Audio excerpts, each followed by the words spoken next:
everyone. Good afternoon. Okay, I have a couple of items for all of you at the top. As we mentioned, later today, in our guidance last night, I should say, later today, the President will sign an executive order to make sexual harassment an offense in the Uniform Code of Military Justice. This historic addition to the UCMJ honors the memory of Army Specialist Vanessa Guillen, whose experience with severe sexual harassment was followed by a brutal murder, catalyzing national attention to the scourge of sexual violence in our military and helping advance bipartisan military justice reform in the 2022 NDAA.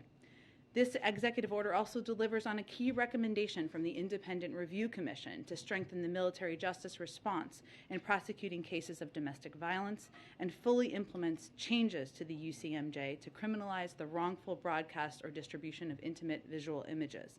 The Biden-Harris administration thanks Congress for its bipartisan commitment to pass monumental reforms to our military justice system and codify key recommendations from the IRC, the Independent Review Commission. We also look forward to continuing to work with Congress to support the safety and dignity of our service members. Also wanted to note that today we hit a major milestone in our global effort to be the arsenal of vaccines.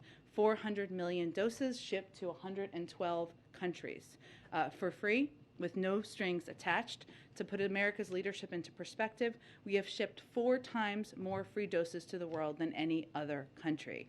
And this is on top of our efforts to expand manufacturing at home and abroad, our close partnerships with manufacturers to provide their vaccines to hard-hit areas, and our work to turn vaccines into vaccinations around the globe.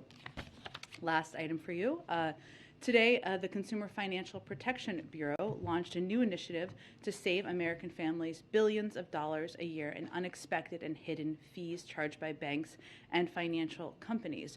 Right now, as I'm sure many of you know, banks and credit card companies lock you in with low rates only to charge you high fees after the fact. If you've ever used a credit card, which I'm sure everybody in this room has, you are familiar with this. You're familiar with all those extra fees, balance transfer fees, late fees, and more. They add up. Collectively, the CFPB estimates that these junk fees drain tens of billions of dollars per year from American families.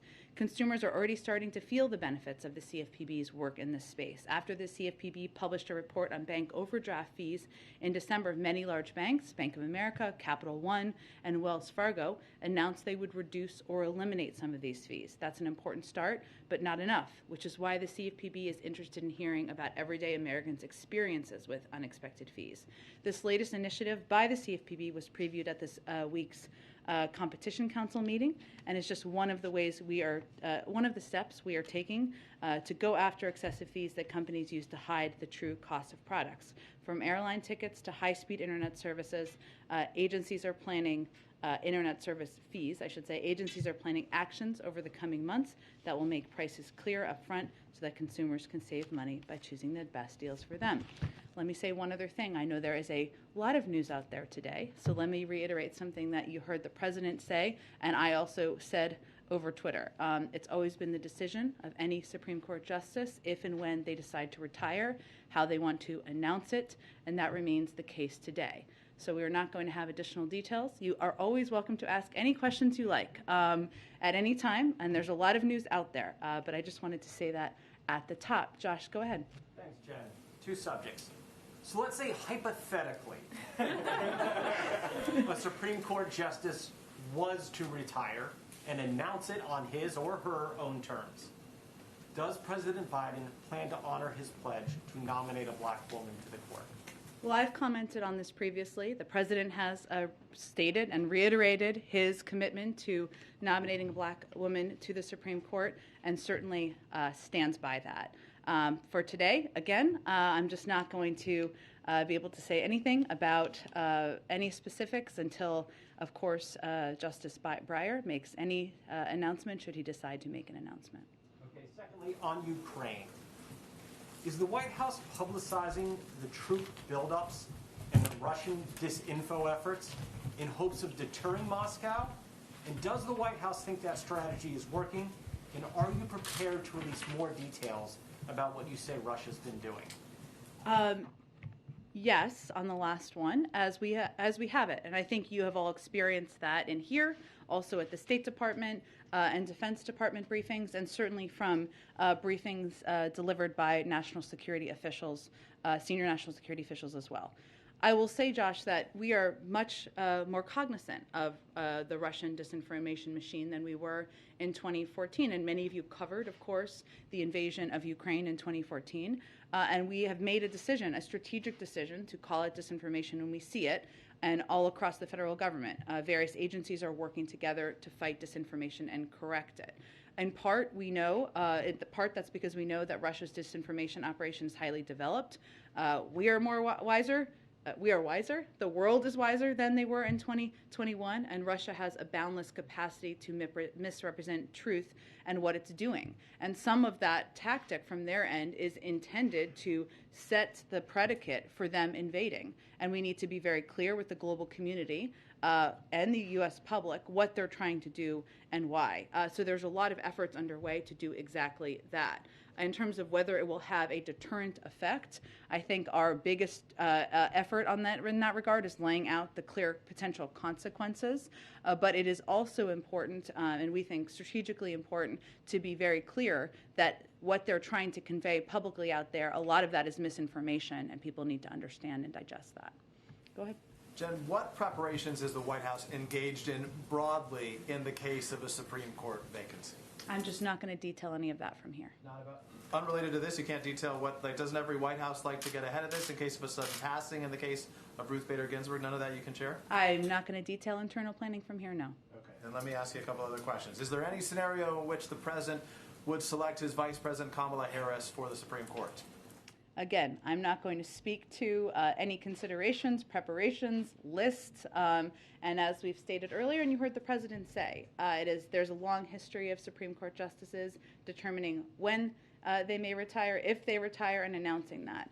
And we're going to, that remains the case today. Clearly you are more wiser than to take those questions then. So I will ask you about a different topic, and that's Vladimir Putin, the president, saying yes, that he would very much consider personally sanctioning him in the case of a Russian invasion. Can you give us a sense, because Russia has dismissed or sort of poo-pooed that idea, what would sanctioning Vladimir Putin... Does Russia have a role in determining our sanctions? No, but they've said that it would have no impact. So what impact would sanctioning Vladimir Putin have on him, and what would that look like? Well, I think what's important to note broadly is that what we've also said is that it will be far beyond, any sanctions package would be far beyond what was done in 2014. And that includes impacting business and economic interests of President Putin and the leadership of the Russian government. I would also note that while it has been our policy that we are not going to take options off the table from here, and we haven't, we also has been detailed what isn't in an initial package, and that doesn't mean that everything out there that's being talked about is in an initial package. Okay, thank you. Go ahead. Thank you. When you were asked about the vice president possibly being selected as a Supreme Court nominee, you said you're not going to speak to any considerations. Does that mean she is being considered? Again, Peter, I'm not going to speak to the reports of a Supreme Court justice retirement that hasn't been announced. So theoretically, would someone who's... Theoretically. I do like that you preface it. I appreciate that. Just wondering, hypothetically, theoretically, would someone who was an attorney general of a large state and who served with many key Senate votes be an attractive candidate to the president for an open Supreme Court seat? I see what you did there, Peter. But the president has every intention, as he said before, of running for re-election, and for running for re-election with Vice President Harris on the ticket as his partner. But again, I will just reiterate that I have nothing more to offer in terms of specifics or information on the reports this morning. Not enough. Would you have another question for yes. me? Go ahead. I know there's other things on your mind, yes. on your list over there. Now that you guys have submitted the written responses to Russia's demands, they are saying, if we do not receive a constructive answer from the West on our security demands, Moscow will take appropriate measures. Is that a threat? Appropriate measures? Well, let me first say that the aggressor here, as maybe you're echoing in some ways or raising, is Russia. Russia has tens of thousands of troops at the border. They have the ability also to make the decision to de-escalate, to bring troops back from the border, to participate in good faith in a diplomatic conversation, and that would certainly be our preference. So them making threats, I think Secretary Blinken had a very good quote, or it made me laugh, that he gave a couple of days ago where he said it was like the fox threatening to attack the hens in the hen house because they were feeling threatened by the hens. But our objective is to give them paths and to take part in a diplomatic conversation in good faith. And as the Russians talk about appropriate measures, if one of those winds up being a Russian cyber attack, like DHS is warning about, would you guys consider that an act of war? Well, Peter, we have talked many times before. First of all, there's no information we have at this point about any imminent threat against the U.S. homeland. We are always prepared for cyber threats from a range of sources, and we have a range of tools at our disposal to use in reaction, and the president reserves the right to do that, but I'm not going to get into a hypothetical. And then on COVID origins, you guys are talking a lot about sanctions for Russia if they dare to invade Ukraine. What about sanctions for China at any point? For misleading the world about the early days of the global pandemic? We have used sanctions as a tool as it relates to our concerns about the behavior of a range of countries, including officials in China. But I have nothing to preview for you at this point. Is it possible down the line, though, that sanctions would be considered some other form of punishment for their actions in the earliest days of the pandemic? Well, you know, we strongly believe, and the president has been clear and directly clear about the importance of them being transparent and providing data and information related to the origins of the pandemic. But I don't have anything to predict for you in terms of additional actions. So then my last one would be, the president said for months that he had not spoken directly to Xi about the COVID origins investigation. Now he says that he did talk to Xi about it, but nobody else was there.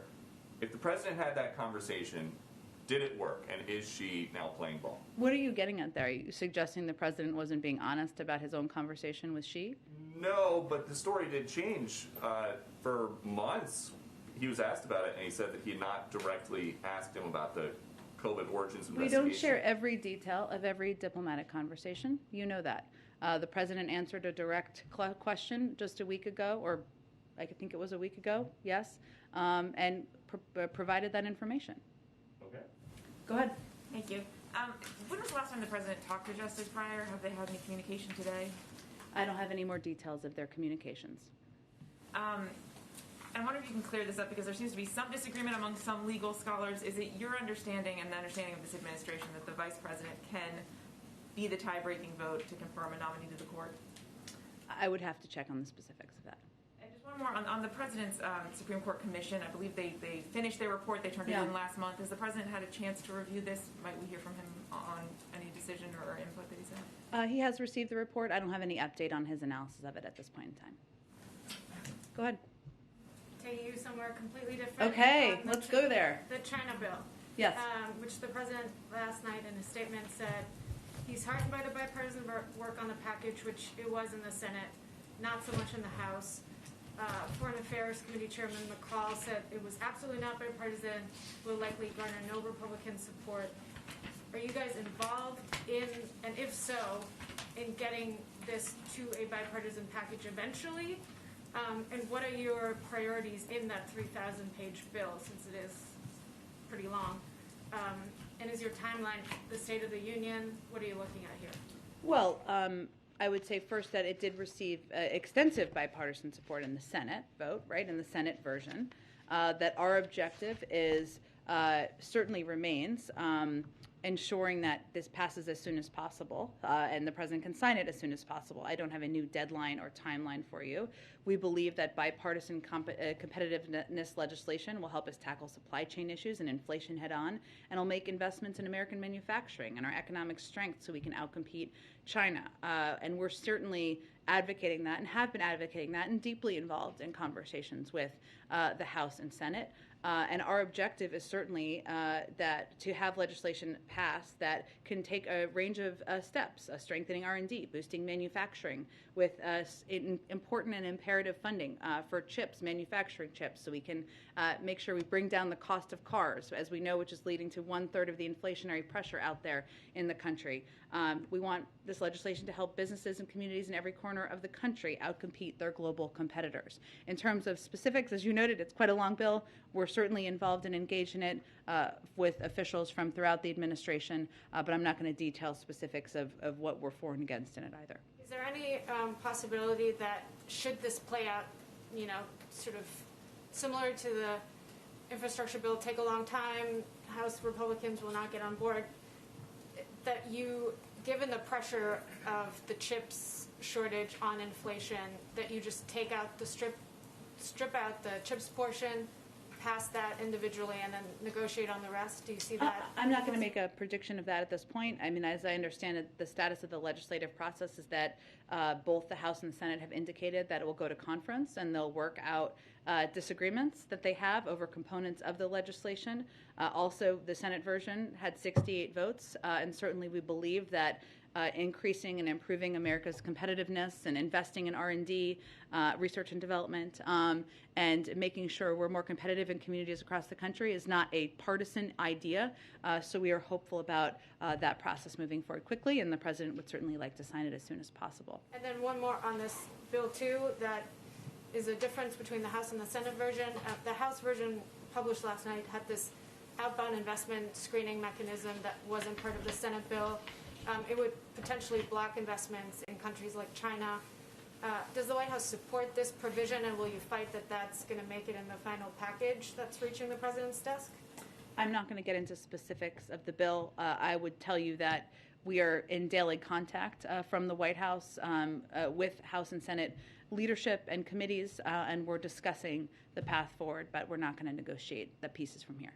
Anything you can tell us on the work the executive branch is doing on exactly that same thing? Because Jake Sullivan has been talking about a potential mechanism like this being interesting to you guys and potentially working on this, but we haven't heard about it in a while. I can see if there's any additional update from the National Security Team, of course, and certainly I know he's talked about that in the past, and it remains a priority. Go ahead.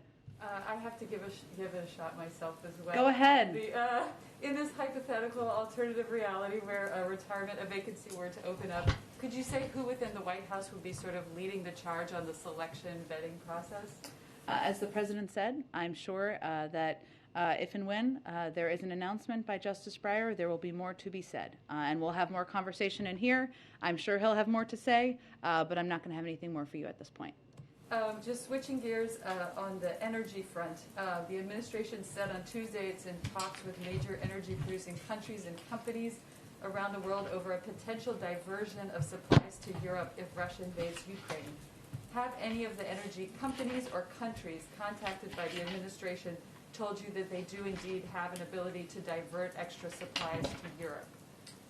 Well, that's been part of the conversation, but I don't have any announcements to make on their behalf. But certainly that's been our objective, is to ensure that we are prepared for the possibility of the supply, the natural gas supply, which, as you know, is very much a regional issue, and there would be a big regional impact, less so here in the United States, as well as the global oil supply and ensuring there is enough supply on the market.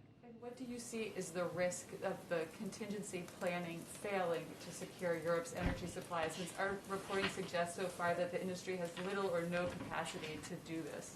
There are no question there are logistical challenges of especially moving natural gas. We know that. That's part of our discussion with a lot of these companies and countries. But again, these conversations are ongoing and we don't intend to fail on them. Thank you. Go ahead. A number of lawmakers sent a letter to the White House today, including Chuck Schumer and Elizabeth Warren, asking the White House to release the memo that the Education Department put together looking at the president's legal authority to cancel student loan debt. I wonder, do you have a response to that, and why hasn't this memo been released? Well, let me first say no one has paid or been required to pay a single dime of federal student loans since the president took office over a year ago.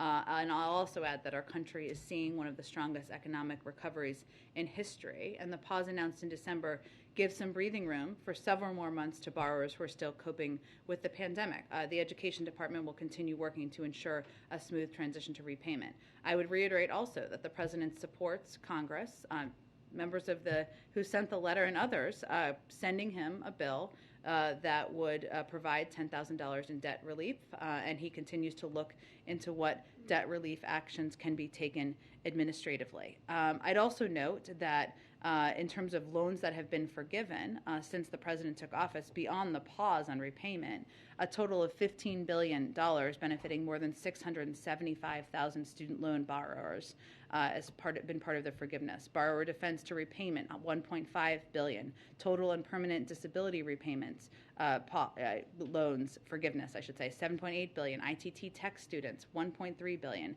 And public service loan forgiveness, $5 billion. So we have been doing a broad range of forgiveness and also have had this pause in place, meaning that no one who has student loans has been required to pay since the president took office. But does the White House plan to release the memo? Like, does the White House plan to tell the public whether it thinks it has the authority to cancel $10,000? Well, as I said, again, debt we're on its still own? looking at administrative options, but Congress can also send the president a bill that would provide $10,000 in debt relief, and he'd be happy to sign that bill.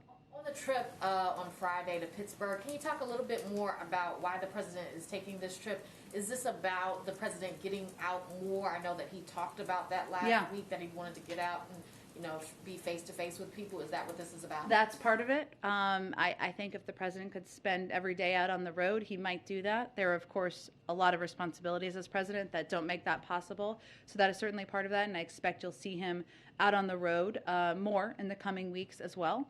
It's also an opportunity for him to speak about his economic agenda and what steps he's taking to make people's lives better, to lower costs for Americans, to rebuild their communities, to make us more competitive, but certainly to interact with people in communities, those who disagree with him and those who agree with him as well. And just quickly, on the executive order that's being signed later on today, is that order coming out because the NDAA did not do enough to address the issue of sexual harassment? Like, why is this order needed? It was a key recommendation from the Independent Review Commission, so it's delivering on the Independent Review Commission's recommendation, which is something that was supported, these recommendations, and delivering on them by the leadership of the Department of Justice, so it's an effort to implement that. Go ahead. I wanted to start with a question on behalf of a colleague Sure. on the radio network who wants to know if you have any update on the launch of Build Back Better World, which was supposed to, I guess, be implemented earlier this year, and would Dalip Singh's upcoming trip to Africa include scouting projects for Build Back Better World? I'm happy to check with our national security team. We have talked about Build Back Better World and been working a lot behind the scenes on efforts to launch that around the world, and the president has talked about it on virtually all of his foreign trips to date, but I can get more specifics about Dalip's trip. And on the meeting the president had today with the CEOs about Build Back Better is the strategy now with sort of the president talking about breaking it up in chunks potentially, is the plan to bring a new proposal to Democrats in Congress? What does that strategy look like as it relates to kind of the meeting that he had today? Is he trying to get a sense of what the priorities would be from these private sector CEOs? The meeting was not a negotiation. It was not the basis of a negotiation. Those discussions will happen between the 50 members of the Senate who need to support a package, a big chunk, to move it forward. This was an opportunity to hear from business leaders, and I think you heard a number of them speak during the open press component of the meeting, and I know a number of them will be doing interviews, maybe with some of you afterwards as well. What I think was interesting and compelling to the president when we were talking about this last night was that they're all experiencing different challenges as they look ahead to their, many of them very successful businesses. Some of that is ensuring they can have enough women at a senior level in the workforce, and lowering the cost of childcare and making that affordable is a big issue that the CEO of Etsy has talked about, for example, quite a bit.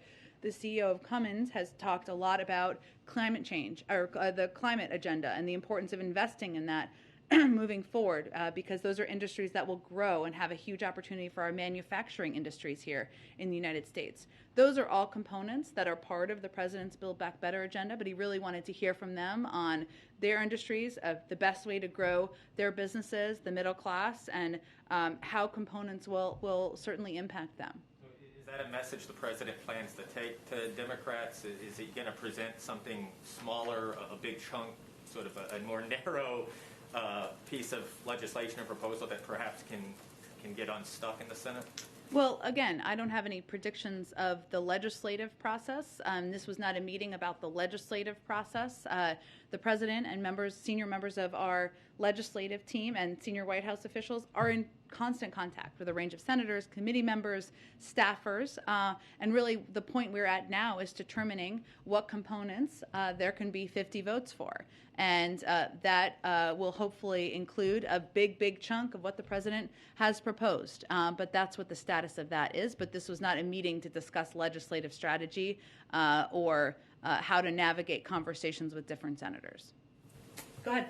Yeah, Jen, I have a couple more on BBB. Ron Klain said last week that you'd like to see BBB legislation approved as quickly as possible. Some Democrats, Representative Jayapal, are saying that March 1st, the State of the Union, is kind of a deadline for action. Does the White House see it that way in terms of the time frame? Do you see the No, March we have 1st not as set a deadline. No. And 5 Democratic senators wrote the president and the vice president urging them to keep the child tax credit expansion in BBB. But the president seemed pretty clear in the press conference he wasn't sure that that could happen. Is he reviewing that? Could he change his mind? Well, the president proposed the child tax credit extension. He very much wants to see the child tax credit extended, and you've all heard him talk about how proud he is of the expanded child tax credit because of the impact it had on cutting childhood poverty by 40%, for giving people some extra breathing room. And there's some recent studies and evidence that the child tax credit helps working families in the developments and opportunities for all children. So he has long been an advocate. Again, this is the legislative process, right? And there needs to be 50 votes. We need every Democrat to support a package moving forward. I don't have anything to preview or predict for you on that front. That is going to be up to them to determine what that looks like. Just one more. Should you have a Supreme Court nomination that has to make its way through the Senate, is there any concern that that could crowd out priorities like Build Back Better and make it that much harder to get something done here? Not without getting into any specifics of what may be on the docket. We have to walk and chew gum at the same time here in the White House, and that includes navigating, the buildup of military troops on the border of Ukraine. That includes trying to get an omnibus bill passed and get our competition bill passed. That includes continuing to be the arsenal of vaccines to the world, and we are entirely capable of doing more than one thing at once. Go ahead in the back. Thank you, Jen. I have 2 questions, 2 different topics. Okay. First one on Ukraine. Is it about the Supreme Court? No, actually, Oh. no. I'm not part of this bunch. The president earlier this week said he talked to all NATO leaders. Canada has offered a $100 million loan to Ukraine and is considering, could be announced this afternoon, further support assistance. What type of contribution does the president think Canada could make to this crisis? Well, we welcome the support of Canada and any country that is contributing to the needs of Ukraine, that is defending the territorial integrity of Ukraine, and defending what we feel is a fundamental value that we share with Canada and a number of countries around the world, which is the fact that no country should be able to invade and take the territory of another country. So we're not going to assess what they should do or not do. Every country has different capacities, capabilities, legal authorities. We recognize that, but we certainly welcome their support for Ukraine. So the president hasn't asked for arms shipments or troop deployments? I'm not going to get into any more details of conversations. We just recognize that every country has different capabilities, capacities, authorities, and a range of contributions, and doing it in a coordinated way we think is very effective. I'd like to talk about, I have a question about Haiti. Okay. So Canada hosted an international meeting last week. Prime Minister Trudeau has called for immediate action to fix the security situation in Haiti. You know that in the next 2 weeks it would have been the end of President Jovenel Moïse's term if he hadn't been assassinated. What's the U.S. plan, particularly in terms of security, knowing that there's no newly elected president to swear in on February 7th? Well, let me first reference, and I think you're probably aware of this, but last week Deputy Secretary Wendy Sherman participated in a high-level ministerial hosted by Canada to discuss sustainable, inclusive solutions to the challenges faced by Haiti and Haitians. The ministerial was an opportunity for global leaders or high-level officials to reaffirm the continued international commitment to support Haiti as it confronts growing insecurity, works to restore its democratic institutions, and revives the country's economic development. We're also continue to work with Haitian authorities and international partners to provide additional assistance from the United States to the Haitian National Police to strengthen law enforcement, build up anti-gang operations, maintain peace and stability. And we have also, in response to heightened humanitarian needs in Haiti, USAID has provided more than $92 million in assistance in fiscal year 2021. So we're working on a range of channels, including in close coordination with other leaders about how we can help prop up humanitarian needs, address their security needs, and act in a coordinated way as Haiti looks to their future. Okay. Go ahead. Just a quick question on inflation. Many people believe that government spending is a big factor in the current inflation levels. Can you speak to concerns that spending plans that come out of Build Back Better aren't paid for and so could mean higher deficits and more inflation in the future? Aren't paid for? Build Back Better is paid for. Entirely. Okay. Can you speak to the concerns that are coming in that it's Who are not the concerns actually from, though? But who's saying it's not paid for? Because there have been a range of economists saying it's entirely paid for, and that has been a priority for the president.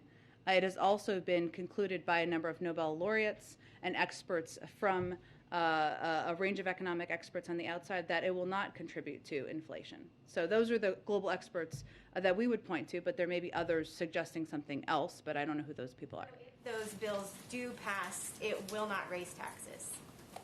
Well, something being entirely paid for means that part of that is the highest income Americans, that companies would be asked to pay a little bit more. That has been part of the proposal and part of reforming the tax system to make it more fair.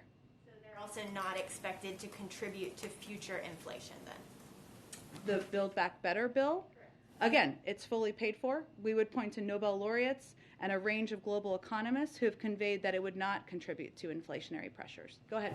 Thanks, Jen. I wanted to ask about the impact that President Biden's experience in foreign policy has on his handling of the current situation with Russia and Ukraine. Obviously, he served on the Senate Foreign Relations Committee. He was vice president when Russia invaded Crimea. He oversaw the end of the war in Afghanistan last year. Can you just talk about how those various experiences have informed his decision-making and his thinking on the situation currently with Russia and Ukraine? Absolutely. So one of the lessons learned I talked about a little bit earlier in response to Josh's question, which is the ability and the boundless capacity of Russia to misrepresent the truth and spread misinformation through a range of channels. I mean, they have a range of state-run media channels that are not just prevalent in Russia, but around Eastern Europe, across Europe. You can even find them in the United States.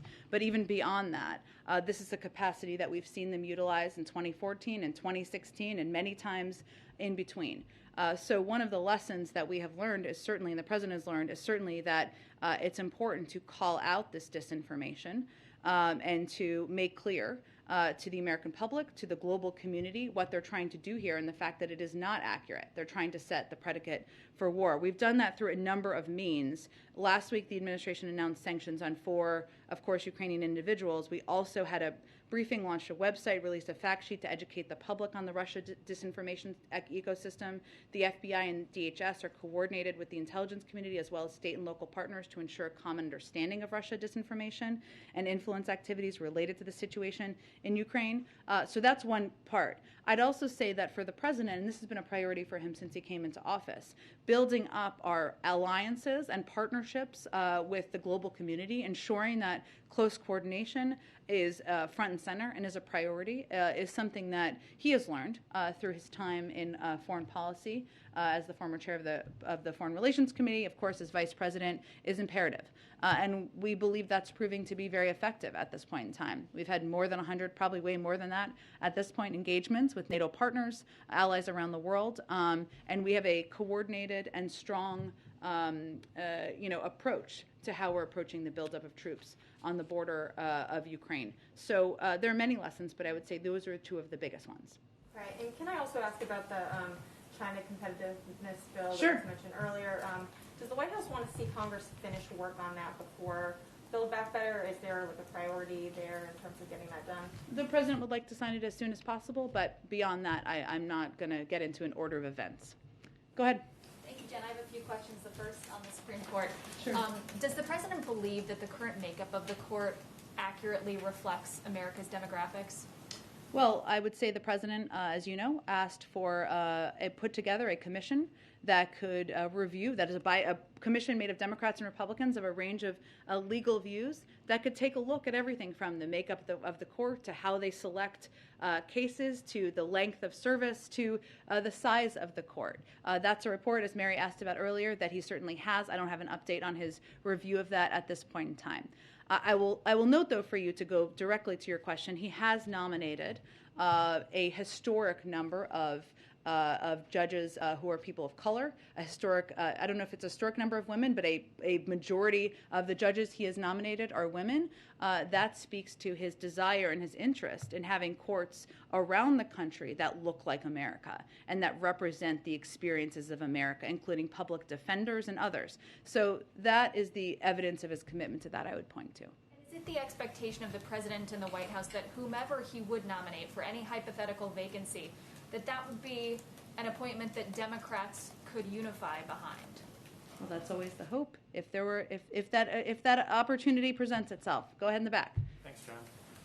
The pace of Americans who are getting booster shots has dropped by more than 50% since December, and public health experts are saying that one cause that might be behind that is confusion over the CDC's distinction between being fully vaccinated and being up to date on vaccinations.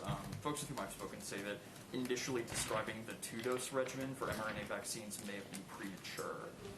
Given what we now know about variants and breakthrough cases, was it a mistake to say that people were fully vaccinated back last year before we knew what the virus is going to do next? Well, it was not a decision made by the White House. It was a decision made by our public health experts at the CDC who make those definitions or determine those definitions.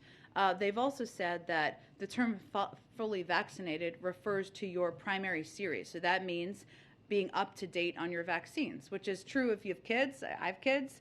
Making sure they're up to date. When they go to the doctor, you ask them if they need any shots. That is true of when you need a booster shot. You needed a set number of months, depending on what vaccine you got, past your second dose. That's something we think American people are more than capable of keeping up to date on.